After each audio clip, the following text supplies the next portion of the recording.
Michel Barnier could sacrifice the desires of the EU in the UK Brexit trade deal talks to further his own career, according to a former Conservative MP. Brexit trade deal talks between the UK and EU have appeared to come to a halt as little has been agreed by the two parties.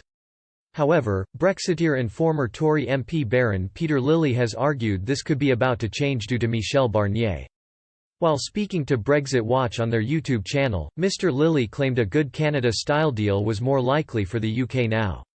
He claimed Michel Barnier's political aspirations will drive him to make a success of the Brexit trade talks by any means. Mr. Lilly argued Mr. Barnier will take steps to avoid a no-deal scenario, and eventually agree to the demands of the UK. The Tory peer said, "I now think, on the whole, it is more likely that we will end up with a reasonable free trade deal than not. It is at least a 50-50 chance that we will get a sensible deal. That is partly because the EU doesn't like deals." Mr. Lilly explained the crucial role Michel Barnier will have in securing a good deal for Britain in the EU trade talks.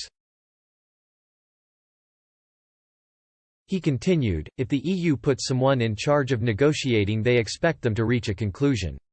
Michel Barnier may well like to become a future Prime Minister of France. He will probably be more likely to do that if he is seen to have achieved something rather than failed to achieve something. I think by the end there will be a reasonable Canada-style free trade deal on fisheries and transport." Mr. Lilly also praised Boris Johnson's government for their attitude to dealing with the EU. He said, "You have to negotiate on the front foot with the EU. You have to come forward with your proposals, you have to have a clear rationale for what you want to do. David Frost and his team has done both those things.